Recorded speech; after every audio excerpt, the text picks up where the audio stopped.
नमस्कार। ये है फलक की कहानियों का अद्भुत संसार। किस्सा कहानी। कहानियां कुछ बड़ी, कुछ छोटी, कुछ मनोरंजक व कुछ डराती सी, लेकिन कहानियां बहुत कुछ महसूस कराती सी। मैं हूं डॉक्टर सोनिल सिंह और आज अपनी कहानी खुले बाल के आखिरी भाग में आपको लेकर चलती हूं। पिछले भाग में हमने सुना कि सिया शिवेन के साथ ही उसके कमरे पर रात बिताती है। सुबह होने को ही है और लगातार दोनों के फोन बज रहे हैं, साथ ही दरवाजे की घंटी भी बज रही है। शिवेन उठकर आता है और आकर दरवाजा खोलता है। सामने वार्डन मैडम थी, जिन्हें शिवेन नहीं जानता था। साथ में 2 लड़कियां और भी थीं। वार्डन मैडम ने गुस्से में पूछा, सिया है? जी है, पर आप कौन? आप उसे बुलाएंगे? शिवेन बिना कुछ कहे अंदर चला गया और सिया को जगाकर बाहर ले आया। सिया ने अपनी मैडम को देखा तो वो सन्न रह गई। मैडम आप? सिया, अभी के अभी हॉस्टल चलो, बात करनी है कुछ जरूरी। जी चलिए मैडम। मैडम के पीछे खड़ी रवीना सामने आ गई और बोली, जिज्जी अपनी जीन्स तो पहन लीजिए, क्या निक्कर ही पहनकर चलेंगी? सिया अपना आपा खो बैठी। उसने रवीना को पकड़कर वहीं धक्का दे दिया और उस पर चढ़ बैठी। सिया, क्या बदतमीजी है? छोड़ो उसे और चलो हॉस्टल अभी के अभी। मैडम को गुस्सा होता देख सिया ने रवीना को छोड़ दिया, लेकिन अब वो रवीना को छोड़ेगी नहीं, यह सोच चुकी थी। ये सब जरूर इस रवीना ने ही किया है। उसे ही पहले से पता होता है कि मैं कहाँ जाऊंगी कहाँ नहीं। सिया अपनी दिमागी उधेड़बुन में ही लगी हुई थी कि वेदी ने सिया के कान में धीरे से कहा, सिया, वीणा के पिताजी का कॉल आ रहा है तेरे फोन पर, उठाऊं या नहीं? सिया ने बिना कुछ बोले ही ना में सिर हिला दिया। हॉस्टल पहुंचते ही मैडम ने अपना आपा खो दिया और सिया को एक जोरदार थप्पड़ लगा दिया। तो वो तुम ही हो जो नशे करती हो। तुम्हारी वजह से एक सीधी सादी लड़की ने आत्महत्या कर ली। नहीं मैडम, ऐसे मत कहिए। रोती सिया ने मैडम की तरफ देखते हुए और अपने गाल पर हाथ रखे हुए ही कहा, क्या कहूं फिर? तुमने उसका खून किया, तुमने उसे जीते जी मार डाला और अब यही नाटक तुम्हारा रवीना के लिए भी शुरू हो गया है। मैडम, मैंने कुछ भी नहीं किया। वीणा को तो बीमारी थी, मैंने कुछ नहीं किया मैम, सच में। सुबक सुबक कर रोती सिया ने मैडम को बहुत मनाने की कोशिश की, पर आज मैडम पर सिया की किसी बात का कोई असर नहीं हुआ। कल सुबह ही घर वालों को बुला लो और अब हॉस्टल भी नया देख लो। मैडम ऐसे मत कीजिए, मैं कहाँ जाऊंगी मैम, माफ कर दीजिए ना प्लीज। मैडम बिना सिया की तरफ देखे ही अपने कमरे की तरफ बढ़ गईं। सिया रोती और बाकी लड़कियों से नजरें छिपाती अपने कमरे में भाग गई। देर तक रोती सिया का फोन बजा। हेलो शिवेन, मैम ने हॉस्टल छोड़ने को कहा है, अब मैं क्या करूंगी, कहाँ जाऊंगी? सिया, मैंने समझाया था, तुम मानती ही नहीं हो। अपने आगे तो किसी की सुननी नहीं है तुम्हें। रवीना से बात करो, शायद सब ठीक हो जाएगा। शिवेन की कही बात से सिया का चिढ़ना जायज था।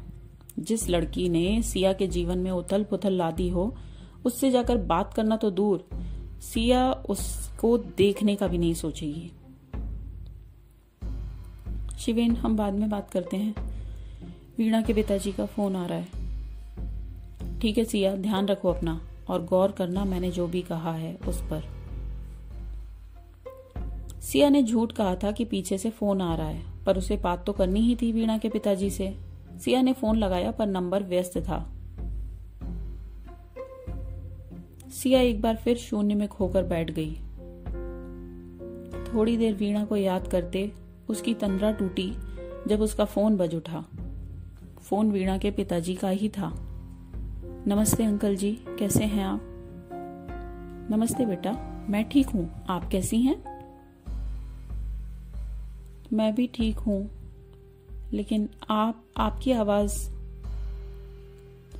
मैं खुद को ठीक नहीं कहूंगा, पूरी तरह ठीक नहीं कहूंगा बेटी। कुछ दिनों से रोज वीणा सपने में दिख रही है। वो कुछ बताना चाहती है मुझे, या फिर कुछ जानना चाहती है तुमसे। क्या अंकल जी, बताइए। मैं भी नहीं जानता बेटा।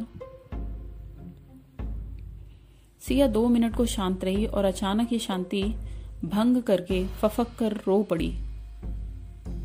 सिया बेटे, आप रो रहे हो? सिया बिना कुछ बोले बहुत देर तक रोती रही।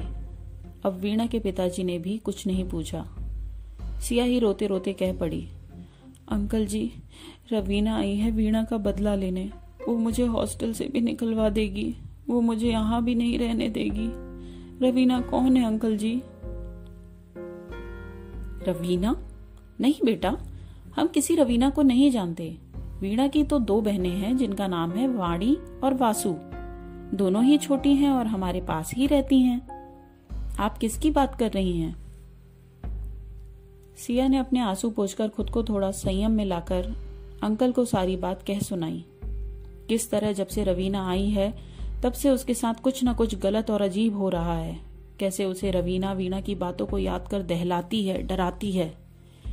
वीणा के पिताजी ने सिया को ढांढस बंधाया और दूसरे ही दिन आने का कहकर फोन रख दिया। सिया भी रोते रोते कब सोई पता नहीं। उसे बस याद है तो इतना कि मैडम ने उसे हॉस्टल छोड़ने को कहा है। सवेरे देर तक सोती सिया के दरवाजे पर दस्तक हुई। दरवाजा खोला तो सामने और कोई नहीं बल्कि रवीना खड़ी थी। फिर वही उड़ते खुले बाल, आधे बालों से ढका वो चेहरा और हल्की सी होंठों पर मुस्कान। जिज्जी चलिए। लेकिन जाना कहाँ है मुझे? मैं कहीं नहीं जाऊंगी। मैं इस हॉस्टल को छोड़ के नहीं जाऊंगी। और क्यों जाना है मुझे? मैं क्यों जाऊं? मैं बिल्कुल नहीं जाऊंगी। हॉस्टल छोड़कर? अरे जिज्जी, मैडम ने बुलाया है आपको अर्जेंटली। कोई आया है आपसे मिलने, जाइए। शिवेन ही आया होगा, पक्का मुझसे मिलने शिवेन आया होगा। सिया को किसी और के आने की उम्मीद तो थी ही नहीं। अरे नहीं जिज्जी, जीजा जी को तो हम पहचानते हैं ना। वो नहीं है, कोई और ही है। जाइए जाइए, आप जाके देखिए। सिया देर ना करते हुए नीचे आई, देखने कि कौन आया है उससे मिलने। मैडम के कमरे के बाहर जाकर देखा तो किसी व्यक्ति की पीठ मात्र ही दिख रही थी। कौन हो सकते हैं ये? सोचती सिया ने मैडम को आवाज दी, मैडम मैं अंदर आ जाऊं? आ जाओ सिया। सिया ने अंदर जाकर देखा कि वीणा के पिताजी मैडम के साथ बैठे हैं। उन्हें देखते ही सिया ने उनके पैर छूने के लिए नीचे झुकी। नहीं बेटे, हम बेटियों से पैर। खुश रहो हमेशा, बहुत पढ़ो और आगे बढ़ो निरंतर। वीणा के पिताजी ने पैर की तरफ जाते हाथों को पकड़ लिया और सिया के सिर पर हाथ रखकर आशीर्वाद दे दिया। मैडम ने सिया की तरफ देखा और कहा, तुम्हें सिर्फ इनकी वजह से एक मौका दे रही हूँ। पहला और आखिरी मौका है ये सिया। मैं नहीं जानती ये क्या चक्कर है वीणा रवीना का। जानती हूं तो बस इतना कि तुम्हें हमेशा अपनी बेटी सा ही माना है मैंने। सिया के लिए ये सुनना जैसे वीराने में बाहर आने सा था। उसकी आंखों से झरते आंसू इसी बात के प्रतीक थे। मैं आपको अब कभी निराश नहीं करूंगी मैडम। वीणा के जाने पर ही नशे कम कर दिए थे मैंने। अब आज से बिल्कुल भी नहीं, बल्कि अभी से सब कुछ खत्म। मैडम और सिया की बातों को सुन वीणा के पिताजी बहुत खुश थे, पर उनके दिमाग में रह रहकर वीणा और रवीना का संबंध ही घूम रहा था। सिया बेटे, आपने जो मुझे कल बातें बताई वो आपने मैडम को भी बताई हैं क्या? नहीं अंकल जी। मैंने अपने पंडित जी से बात की है। कुछ तो है जो अधूरा है। वीणा किसी बात के कारण यहाँ से नहीं जा पा रही है। इसका क्या मतलब है अंकल जी? मतलब सीधा है बेटे, वीणा को कुछ रोक रहा है। उसे अब तक मोक्ष नहीं मिला है। वो कुछ जानना चाहती है या कुछ बताना चाहती है। लेकिन ये कैसे मुमकिन होगा अंकल जी? दरअसल कल अमावस्या है। पंडित जी ने कुछ विधि बताई है जिससे शायद ये जानकारी मिल सके। सिया ने बिना कोई उत्तर दिए मैडम की तरफ देखा, जो अब तक चुप बैठी थी। मेरी तरफ से किसी भी क्रिया व पूजा की छूट है। बस ध्यान रहे कि लोगों तक ये बातें ना जाएं, वरना मेरे हॉस्टल का नाम खराब होगा और मैं ऐसा बिल्कुल नहीं चाहूंगी।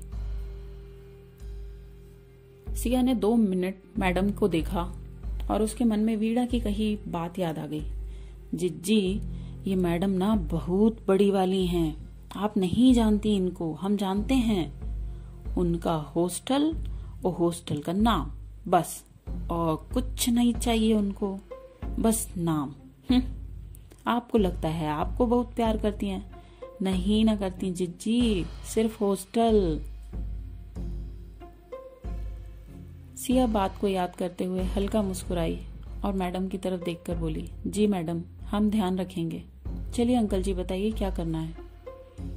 पंडित जी से बात हो गई है, वो आज रात आकर ही अपना कार्य शुरू करेंगे। हमें सिया वाले फ्लोर पर ही हवन कुंड और थोड़ा पूजा पाठ का इंतजाम करना होगा। मैडम, आज आप लड़कियों को या तो हॉल में रहने के लिए कहिए या नीचे के फ्लोर में। जी, मैं अभी सभी को सूचना दे देती हूँ। सिया बेटा, आपको और वो रवीना को वहीं मौजूद रहना होगा। आपको डरने की जरूरत नहीं है, क्योंकि हम भी वहीं होंगे आपके पास। जी ठीक है अंकल जी, पर होगा क्या, मतलब होना क्या है? वीणा के पिताजी ने सिया और मैडम से सारी बात कह दी। सिया और मैडम ने हर बात समझकर उसमें हाथ बटाने की बात कही। अब देर नहीं, जब इस रवीना के चेहरे से नकाब उतरेगा। सिया के मन में खुशियां घर करने लगी। इन सब परेशानियों के चलते वो इतनी दुखी थी कि ना अपने काम पर ध्यान दे पा रही थी, ना अपने शिवेन पर। ऑफिस से भी उसे मेमो पर मेमो मिल रहे थे और शिवेन से भी उसकी लड़ाई पर लड़ाई ही चल रही थी। पर आज सब खात्मा हो जाएगा। उसने ये सब बताने को अपना फोन उठाया, लेकिन उसमें बैटरी न होने की वजह से फोन को ऑफ करके चार्जिंग पर लगाकर वहीं भूल गई। कब शाम से रात हुई और वो घड़ी भी आ गई जिसका इंतजार था सिया को।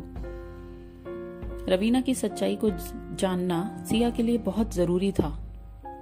सिया को वीणा ने अपनी मौत का जिम्मेदार क्यों मानना, ये जानना भी जरूरी था। हॉस्टल के दूसरे माले पर हवन कुंड में अग्नि जल रही है। पंडित जी के मंत्र उच्चारण से रवीना का दरवाजा खुला। सिया, वीणा के पिताजी सब वहीं बैठे थे, पंडित जी के पास ही। दरवाजे की आवाज से सिया का दिल थोड़ा दहला, पर वीणा के पिताजी और पंडित जी के साथ ने उसे हिम्मत नहीं हारने दी। रवीना के चलने का अंदाज अलग था। उसके बालों से ढका चेहरा और उसकी चाल, ये दोनों उसके व्यक्तित्व से कुछ अलग थे, या कहा जाए तो विपरीत थे। सिया की चीख निकल जाती अगर वीणा के पिताजी ने जोर से उसके हाथ को पकड़ ना लिया होता। रवीना आकर अचानक सिया पर झपटी। मैं नहीं छोड़ूंगी जिज्जी। वीणा के पिताजी ने रवीना की तरफ देखा और देखते ही रह गए। कैसे संभव है ये? वीणा की आवाज। वीणा, ये आप हो क्या? पिताजी ने बहुत ही स्नेह से पूछा। आप यहाँ क्यों आए हैं पिताजी? अब? तब तो हमें भेज दिया था आपने। जाइए, जब निकलेंगी दुनिया देखेंगी तो आपको अच्छा लगेगा। हमको नहीं पता था आप हमसे पीछा छुड़ाना चाहते थे, वरना हम अपनी माँ के साथ ही चले जाते पिताजी। वीणा बेटा, ऐसे मत कहिए, आप सब जानती हैं क्या सच है और क्या नहीं। इन सब बातचीत के बीच पंडित जी ने ना तो आंखें खोली, ना ही अपने मंत्र उच्चारण को रोका। आप इनका हाथ छोड़िए, ये अच्छी नहीं है पिताजी, बहुत दोगली हैं ये। सिया बीच में कूद पड़ी। पंडित जी और वीणा के पिताजी के होने पर उसमें वीणा से बात करने की शक्ति न जाने कहां से आ गई। वीणा, तुझे क्या हो गया है? मैंने कभी तेरा बुरा नहीं चाहा, तू सच में मेरी छोटी बहन सी ही थी। मैंने क्या गलत किया है तेरे साथ?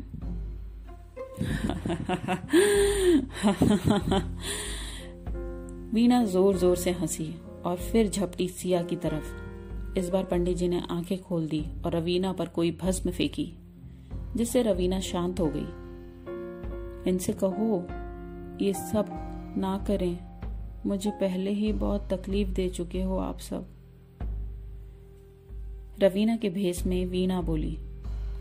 सिया ने वीणा के पिताजी से प्रार्थना की कि वो पंडित जी से इस बारे में कुछ कहें, पर उन्होंने पंडित जी से कुछ नहीं कहा। वीणा, मुझे बताना मैंने क्या किया? जीजी तुम तो आस्तीन का सांप निकली। अब मैं आपके बारे में क्या कहूँ जीजी?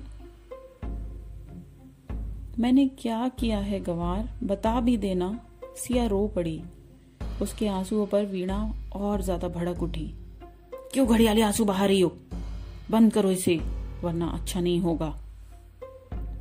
वीणा की ऐसी बातें सुनकर सिया और जोरों से रोने लगी, बार बार दोहराने लगी, तू मेरी छोटी बहन है, मान या ना मान तेरी मर्जी, लेकिन तू मेरी बहन है और मैंने कभी तेरा बुरा नहीं चाहा। मैं बहन हूं तो बता दीजिए जरा, किसका वीडियो बनाया आपने जिससे आपको बहुत पैसा मिलने वाला था? मैं तो आई थी जिज्जी बात करने, पूछने कि क्या गलती हुई है मुझसे। तब तो तुम फोन पर बात कर रही थी ना? मैं बात? वीडियो? कैसा वीडियो वीणा? ये पिक्चर नहीं चल रही जिज्जी, जहां मैं तुम्हें फ्लैशबैक में लेके जाऊं, तुम्हें याद दिलाऊं, तुम्हें वो लम्हा दिखाऊं जब तुम अपने कमरे में अपने पलंग पर बैठकर फोन पर किसी को बता रही थी। मैं तुम जैसी लड़कियों को बहुत अच्छे से जानती हूँ जिज्जी, बहुत अच्छे से। सिया ने जोर दिया दिमाग पर। तब उसे ध्यान आया। वो फिर वीणा से बोली, वीणा तू गलत समझ रही है। ये उसी दिन की बात है ना जब मैडम को तूने चिट्ठी लिखी थी? चिट्ठी? कौन चिट्ठी जिज्जी? तुम तो ये जानती ही नहीं कि चिट्ठी लिखी किसने, और जानोगी ना तो पैरों तले जमीन खिसक जाएगी तुम्हारी। सिया बस ध्यान से वीणा की हर बात को सुन रही थी। वीणा, वो वीडियो कंपनी के लिए था, एडवर्टाइजमेंट के लिए था। तेरा नाम उसमें इसलिए आया था क्योंकि तेरे वो तेल और बालों के नाक खोलने की वजह से ही वो आइडिया मेरे दिमाग में आया था। उस एडवर्टाइजमेंट का मैंने जो भी वो बनाया था वो सिर्फ तेरे को देख के बनाया था कि तू बाल नहीं खोलती है और वो तेरा तेल, इसलिए तेरा नाम उस वीडियो में आया था। ऐसा कोई वीडियो नहीं था। वीणा को सुनकर शायद तसल्ली हुई थी, क्योंकि वो तो जानती ही थी कि सब सच है। सिया जो भी बोल रही है उसमें कोई भी दो राह नहीं है, पर कहीं ना कहीं शायद गुस्सा थी, नाराज थी अपनी जिज्जी से। वो बात करना चाहती थी अपनी जिज्जी से सिर्फ एक बार। कुछ तो था जो वीणा अब भी अपनी जिज्जी को बताना चाहती थी, पर पंडित के मंत्रों के कारण वो कुछ कर नहीं पा रही थी। मुझे गले नहीं लगाओगी जिज्जी? आखिरी बार? सिया अपने डर पर काबू कर रही थी। उसे यकीन था कि पंडित जी के रहते और वीणा के पिताजी के होते हुए उसे कोई भी परेशानी नहीं होगी। वो बड़ी ही थी रवीना की तरफ कि पंडित जी ने जोर से मंत्र पढ़कर फिर भभूत रवीना पर फेंकी। आह, क्यों करवा रही हो ये सब? क्या बिगाड़ा है मैंने तुम्हारा? मंत्र बंद करके पहली बार पंडित जी ने मुंह खोला और बोले, चुपचाप बैठ जाओ वीणा। रवीना पर जैसे कोई जादू हो गया। वो चुपचाप बैठ गई। पंडित जी ने फिर उससे प्रश्न किया, तुम अब तक गई क्यों नहीं हो? तुम्हारे इस तरह घूमने का कारण तुम खुद ही हो, ये मैंने जान लिया है, पर इसके पीछे क्या कारण है? क्या बताना चाहती हो सिया को? रवीना अब भी शांत बैठी थी, शून्य में खोई हुई, बिना किसी हरकत किए हुए ही बोली, जिज्जी इनके कारण नहीं जा पाए। क्या किया है इन्होंने? तुम्हारा कुछ अनिष्ट किया हो ये तो नहीं जान पड़ता मुझे। इन्होंने तो बाल खुलवाए थे ना पंडित जी। तुम रवीना पर कैसे सवार हो पा रही हो? मेरे ही कमरे में जब रवीना बाल खोल लेती है मैं उस पर हावी हो जाती हूँ। और यदि वो बाल ना खोले तो? पंडित जी ने फिर पूछा। तब मैं आसपास तो होती हूँ पर उस पर हावी नहीं हो पाती। देखो वीणा, तुम जानती हो सिया ने तुम्हें किसी व्यक्तिगत फायदे या नुकसान के चलते कोई कष्ट नहीं पहुंचाया, फिर क्यों इसे डराने आ जाती हो? वो सिर्फ तुम्हें डराना चाहती थी। तुम्हारी जो भी गति हुई है उसका कारण सिर्फ तुम हो। तुम्हें मुक्त हो जाना चाहिए। नहीं, मैं नहीं जाऊंगी जिज्जी को छोड़कर। वीणा, तुम्हें जाना होगा। पंडित जी ने एक मंत्र पढ़कर रवीना के हाथ पर रक्षा सूत्र बांधना शुरू किया। रवीना के भीतर वीणा ने रुदन शुरू कर दिया। नहीं, हमें नहीं जाना, जिज्जी के पास रहना है। पिताजी हमें बचाइए ना, जिज्जी हमें बचाओ ना। पंडित जी रक्षा सूत्र बांध चुके थे। वीणा का रोना बंद हो चुका था, लेकिन अब भी वीणा गई नहीं थी। इस बात का भान पंडित जी को था। वीणा, क्या चाहती हो? मैं तुम्हें कष्ट देना नहीं चाहता। पंडित जी, जिज्जी को गले लगाना है, एक आखिरी बार। वीणा की इस जिद को उसने कई बार दोहराया। सिया वहीं एक जगह खड़ी होकर सब देख रही थी। उसके पास कहने को कुछ भी नहीं था। पंडित जी ने सिया को इशारा किया आगे बढ़ने का। सिया, जाओ, आखिरी बार गले लगा लो अपनी सहेली को, अपनी छोटी बहन को। सिया भारी और छोटे कदमों से आगे बढ़ी। वीणा भी उठकर खड़ी हो गई। सिया ने जाकर वीणा को गले लगाया ही था कि वीणा ने सिया के बाल खोल दिए। सिया के कान में कुछ कहा और खुद बेहोश होकर गिर गई। रवीना को गिरकर चोट न लगे तो सिया ने उसे सहारा दिया और जमीन पर ठीक से लिटा दिया। वीणा ने सिया के कान में कुछ कहा जो सिर्फ सिया ही जानती है। पंडित जी ने पूर्णाहुति के लिए सिया और वीणा के पिताजी को आवाज दी। आइए जजमान, पूर्णाहुति कीजिए। वीणा अब जा चुकी है। वो किसी विशेष मकसद के लिए ही रुकी थी अब तक। सिया जान चुकी है कि वीणा उसे क्या बताना चाहती थी और क्यों नहीं जा पा रही थी। रवीना बेहोश ही थी। सिया सन्न थी सुनकर जो उसे वीणा ने कहा। वीणा ने धीरे से अपनी जिज्जी के कान में कहा था, जिज्जी, जीजा जी और रवीना मिले हुए हैं। आपको डराते हैं मेरे नाम पर जीजा जी। जीजा जी को आपसे नहीं रवीना से शादी करनी है। ख्याल रखो अपना जिज्जी, हम आपसे बहुत प्यार करते हैं। रवीना को उसके कमरे में पहुंचा दिया गया था। आज शिवेन से बात ना होने का एक फायदा ही हुआ था, क्योंकि अगर शिवेन को इस बारे में पता चलता तो वो रवीना को पहले ही आगाह कर देता। सिया को हर बात समझ आने लगी कि किस तरह उसे ज्यादा नशा कराकर शिवेन उससे वीणा के बारे में हर बात जान लेता था। सिया शिवेन के दरवाजे की घंटी जोरों से बजा रही है। दरवाजा खुला। अरे सिया, क्या हुआ? अचानक कैसे आ गई? फोन तो किया होता। क्यों शिवेन? ताकि तुम उस रवीना को बता सको कि हम कहाँ हैं और कहाँ कहाँ मिल रहे हैं, और फिर वो मुझे मैसेज करके डरा पाए। कैसी बातें कर रही हो सिया? तुम हरकतें करते जा रहे हो और मैं बातें भी नहीं कर सकती। शिवेन, क्यों किया तुमने इतना सब? कह देते ना कि तुम्हें मुझसे नहीं करनी शादी। क्या बकवास कर रही हो सिया? चुप रहो। शिवेन, मुझे सब पता चल गया है। वो मैडम को चिट्ठी तुमने ही लिखी थी ना? वीणा बनकर रवीना का मुझे डराना तुम्हारा ही प्लान का हिस्सा है ना? तभी तो रवीना जब वीणा बनी तो तुम्हें भी दिखी। शिवेन अब चुप नहीं रहा और बोल पड़ा, हाँ, तुम जैसी लड़की से क्यों करूं शादी?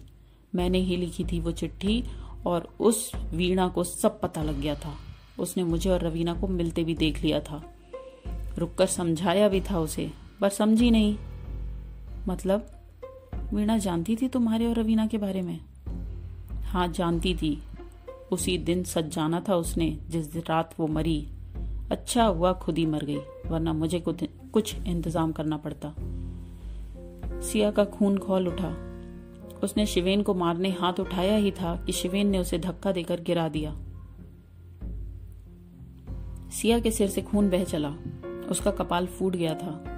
बस शिवेन पर तो हैवानियत सवार थी। वो अपनी ही धुन में बोलता जा रहा था। तेरी उस गवार ने मेरा पीछा किया। उसने जान लिया कि मैं तुझसे नहीं रवीना से प्यार करता हूँ। उसने धमकी दी तुझे सब बताने की। समझाया उसे बहुत कि मैं सब ठीक कर लूंगा, पर नहीं, समाज सेवा का भूत अब खुद ही भूत बन बैठी। अपनी जिज्जी की सगी सुनने ही तैयार नहीं थी। वीडियो दिखा दिया, यकीन दिला दिया कि तू धंधा करती है। सिया का इतना खून बह चुका था कि वो बेहोश हो गई, लेकिन शिवेन का बोलना रुका नहीं। उसके बाप ने कहा वो बीमार है। अरे वरुण को तो तू भी नहीं जानती। सब मेरी चाल थी। वरुण मेरा ही दोस्त है। खाना खाकर जब तुझे हॉस्टल छोड़ा तो तुझे खुद ही याद नहीं कि तूने कितना नशा कर रखा था। वीणा कहाँ थी? बेचारी वीणा चुड़ैल करते करते खुद ही चुड़ैल हो गई। चुड़ैल करते करते खुद ही चुड़ैल बन गई। सिया बेहोश थी, पर अचानक उसकी आंखें खुली। वो उठी और उठकर उसने जोरदार थप्पड़ शिवेन को मारा। शिवेन का कान इस थप्पड़ की गूंज से सुन्न हो गया। खून निकल पड़ा था उसके कान से जब उसने सुना, जीजा जी, आप क्या सोचे थे? हम कभी बदला लेने नहीं आएंगे? हम आ गए जीजा जी। सिया का चेहरा बदल गया।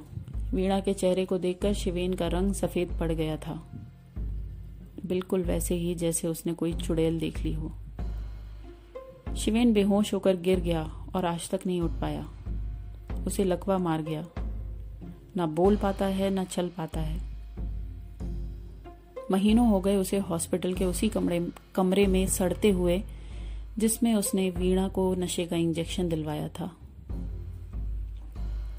सिया की शादी है आज। हॉस्टल में ही उसका मंडप सजा है। मैडम को अब सिया के बारे में सब पता लग गया है, उसके घर बार, माता पिता, सब कुछ। उन्होंने ही अपने किसी दूर के रिश्ते में एक लड़के से सिया की बात चलाकर शादी पक्की कराई है। रवीना अब 13 नंबर के कमरे को छोड़ चुकी है, जैसे उसने शिवेन का साथ छोड़ दिया। शाम होने को है। सारा शिवी हॉस्टल लाइट से जगमगा रहा है। सिया एक गहरी सोच में है कि काश उसने वो बाल ना खुलवाए होते। लेकिन तभी आवाज आई, जिज्जी तैयार नहीं होना है क्या? बारात आती होगी। ये वाणी की आवाज है। अब वीणा की दोनों बहनें, वाणी और वासु, सिया के साथ ही रहती हैं। वीणा के पिताजी के ना रहने के बाद सिया ने दोनों को गले से लगाया और वीणा को याद करके उसके आंसू बह निकले। ये कहानी इतनी ही। आप अब तक सुन रहे थे मेरी आवाज में मेरी ही लिखी कहानी, जिसका शीर्षक है खुले बाल। अगर ये कहानी आपको अच्छी लगी, पसंद आई, तो हमारे चैनल किस्सा कहानी को सब्सक्राइब करें। बहुत बहुत धन्यवाद।